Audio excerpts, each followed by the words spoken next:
semua, luar biasa. Hari ini saya dapat kunjungan dari salah satu putra Bali yang ditokohkan di Sulawesi Selatan. Ayo kita mau lihat dan kita mau wawancara apa sih kiat sukses beliau di Makassar ini dan latar belakang beliau dari mana. Ayo.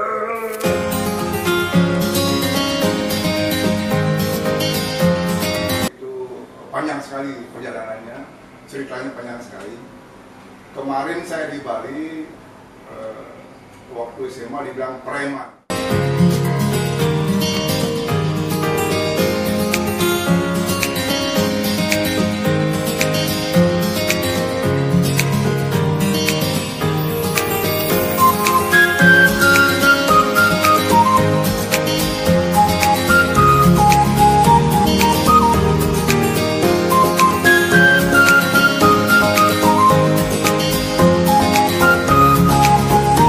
Assalamualaikum warahmatullahi wabarakatuh. Salam, Om Swastiastu.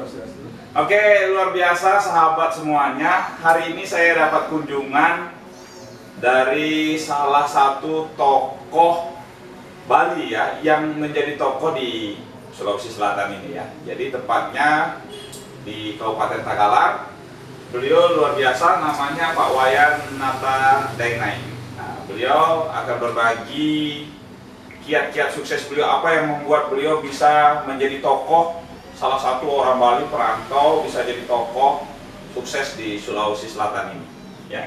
Oke, sebelum itu kita mau nanya juga latar belakang beliau, kenapa bisa sampai di Makassar ini dan namanya kenapa ada naiknya seperti itu, serta kiat sukses dan motivasi buat kita yang masih muda untuk kita jangan pernah takut jadi perantau ya. Sukses Pak.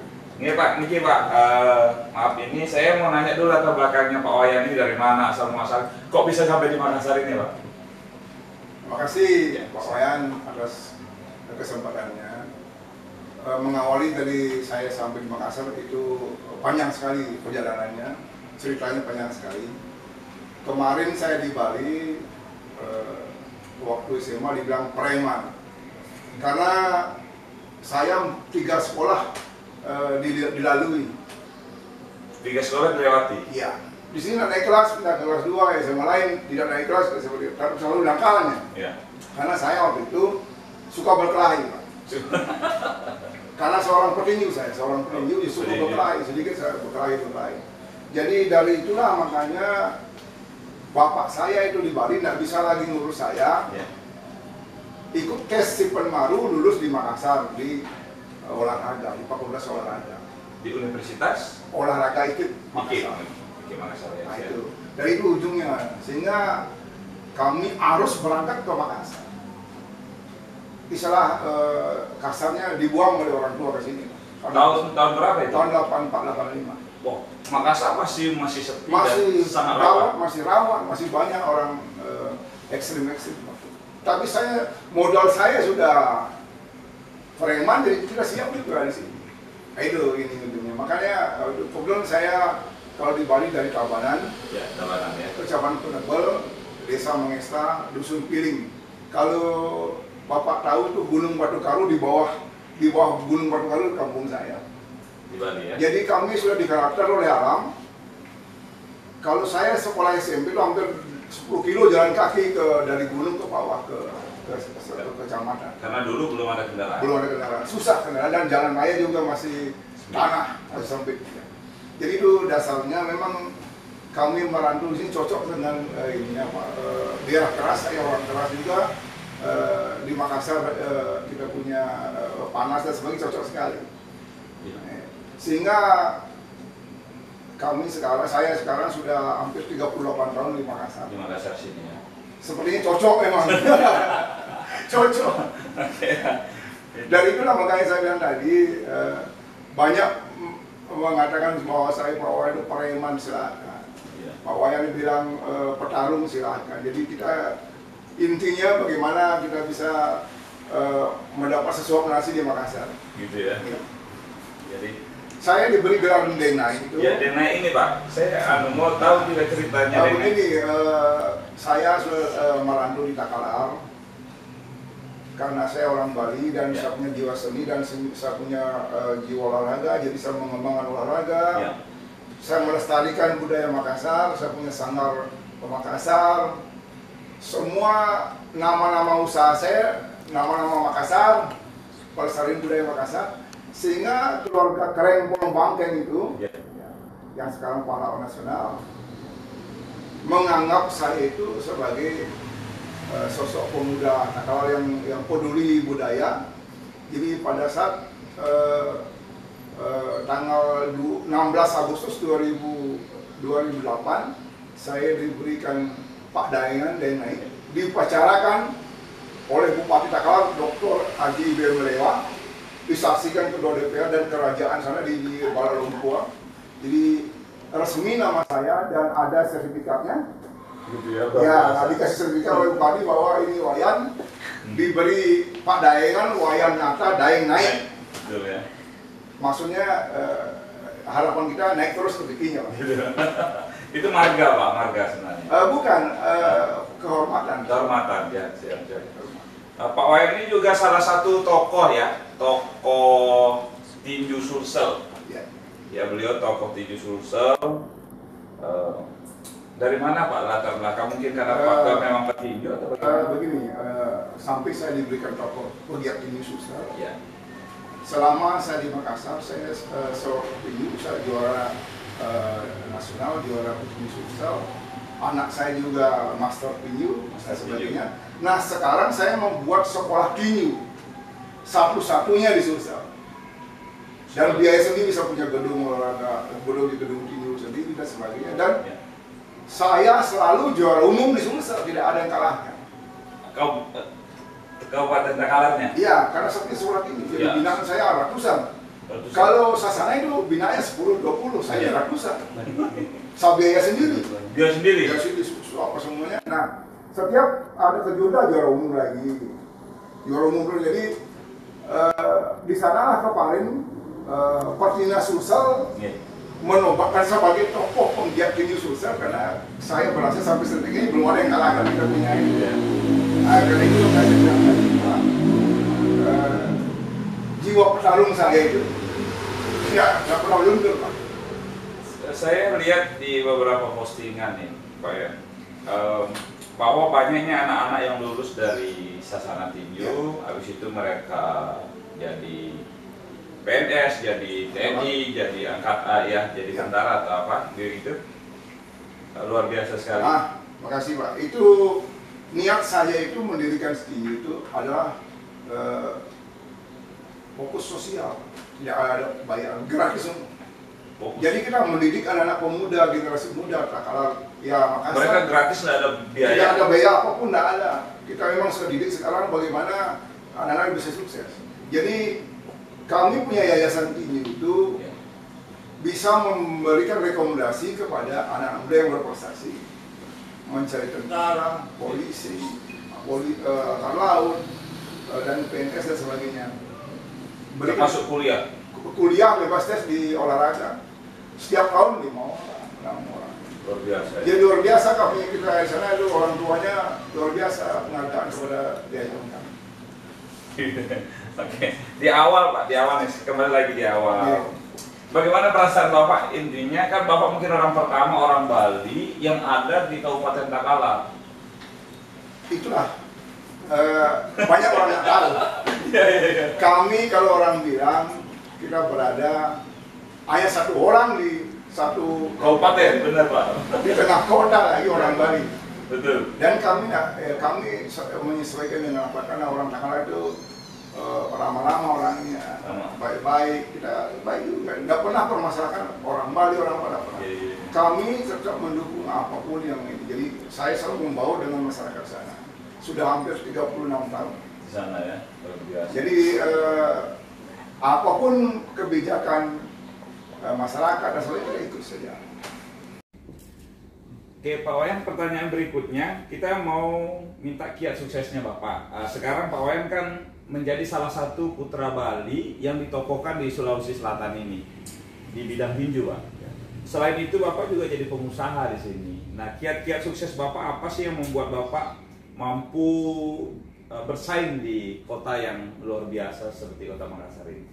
Ya sih, Wayan, saya sejak awal berangkat dari Bali ke Makassar dulu modal utama lah semangat itu berani. Kalau orang Bali mungkin bilang kuputan. Pokoknya dari sampai di titik terakhir. Kalau orang Makassar bilang rewako. Jadi berani sukses. Jadi rewako ini berani sukses. Iya, sukses. Jadi saya merintis semua usaha saya, usaha kecil-kecil semua itu. Pertama keberanian. Jadi buat begini berani. Pokoknya buat begini berani. Makanya prinsip Pak Jokowi itu kerja, jangan lihat untung Pak. Kerja dulu, kalau memang sudah maksimal pasti ada untung. Itu. Jadi saya ada banyak ini Pak, teori-teori yang ini masalah bisnis yang penting saya bekerja. Soal untung bukan saya menentukan, Tuhan yang menentukan. Oke, luar biasa. Ada tantangan nggak Pak? Tantangan Bapak selama di Sulawesi Selatan ini? Oh banyak, masalah banyak sekali. Makanya itu tantangannya datang dari kita sendiri sebenarnya. Ya. Kapan kita sudah nyalinya kecil, nyalinya mengkerut itu pasti banyak tantangan Pak. Kalau nyali kecil, ya, banyak tantangan. Akan datang tantangan semua.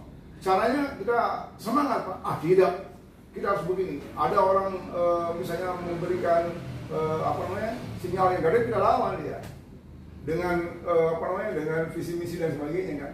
Jadi kita tetap jalan. Jadi selama di Makassar saya, maaf saja, semua usaha kecil saya itu lancar. Mudah-mudahan lancar. Saya kecil menghasilkan besar ya. Kami membuat bank sampah, tidak ada pikir saya sudah membuat bank sampah Pak. Salah satu bank sampah yang seperti saat dan tanah saya siap ditempatkan tempat sampah. Tanah saya tempat sampah, kita buatkan bank sampah. Bagaimana? Luar biasa ya. Ya itu yang begitu-begitu. Jadi tanah pribadi dibuang tempat sampah. Ya kita bukan bank sampah. Yang ambil sampahnya semua pemulung ambil sampah, pemulung kita beli sampahnya ke bank sampah. Bank sampah. Penampung sampah. Jadi sudah jauh Pak. Iya. Salah satu usaha kecil yang menjijikkan itu sampah Pak. Tapi menjanjikan hasilnya. Menjanjikan hasilnya. Kami mudah-mudahan Pak dalam waktu dekat kita membuat pabrik yang bisa menghasilkan solar dengan bensin gara-gara sampah plastik. Pabrik yang menghasilkan dari limbah dari limbah plastik itu dirubah jadi bensin dengan solar. Atau solar ya. Oke. Yang mudah-mudahan doanya Pak. Tenggara Pak. Oke, yang berikutnya Pak gini. Banyaknya terutama kita lah. Kalau maaf saya juga sebagai orang Bali, umumnya kalau kita masyarakat kan takut untuk merantau Pak. Takut tidak makan nanti di kampung orang gitu kan. Jadi apa motivasinya Pak Wayan untuk anak-anak muda Bali terutama lah, terutama biar berani untuk keluar dari zona nyaman. Karena banyaknya hari ini anak-anak muda mending dia jadi pengangguran di kampung atau ya melakukan aktivitas yang biasa-biasa saja karena ketakutan untuk merantau itu. Apa motivasinya Pak? Saya hanya berpesan artinya kepada generasi muda, ada semua teman muda Bali, hampir semua orang kalau mau merantau pasti nyalinya kecil dan sebagainya. Iya, tapi bagaimana cara menumbuh kembangkan, mengencangkan itu nyali itu yang perlu semangat. Dengan semangat dulu. Jadi kita keluar dari Bali itu bagaimana semangat saya harus sukses. Saya harus bisa, pasti bisa. Itu semangat Pak. Jadi saya tahun 84-85 ke Makassar itu bagaimana situasi Makassar waktu itu sepi dan sebagainya, ekstrimnya. Terkenal di Makassar ekstrim, tapi saya tidak, saya harus ke sana. Apapun tantangan kita lawan. Nah, kalau sudah bisa mengencangkan nyali, itulah yang kunci kita sukses. Bisa bersaing di luar. Bisa bersaing di luar. Nah kalau dibiarkan itu nyali ciut lemek, itu susah lagi kita. Oke. Berikutnya Pak, kan pada umumnya ini Pak, karena saya pelajari juga di lingkungan saya, terkadang kita mau merantau terhambat dari orang tua yang tidak ikhlas, yang tidak mau anaknya jauh dari orang tua. Ini yang jadi kendala. Benar. Itu emang tantangan kita orang Bali Pak. Jadi kemungkinan itu yang agak susah kita pecahkan. Tapi yang sekarang generasi muda yang harus melakukan perubahan, bahwa kalau kondisi Bali begini susahnya hidup mencari sukses tidak harus keluar. Jadi anak muda harus mengambil sikap sekarang tegas. Saya harus sukses, saya harus merantau. Kita banyak buktinya, saya sudah keliling Pak Kalimantan, Sulawesi Utara, dan sebagainya. Orang-orang Bali sukses semua Pak. Jadi petarung di luar. Petarung semua, makanya jadilah orang Bali petarung. Bagaimana cara petarung? Kencengan nyali Pak. Nyali itu yang berubah. Kalau nggak ada nyali ya, sulit ya. Nyali keberanian itu ya. Jadi semangat, kemauan, keberanian, jawabannya sukses. Ya. Rewako Pak. Rewako.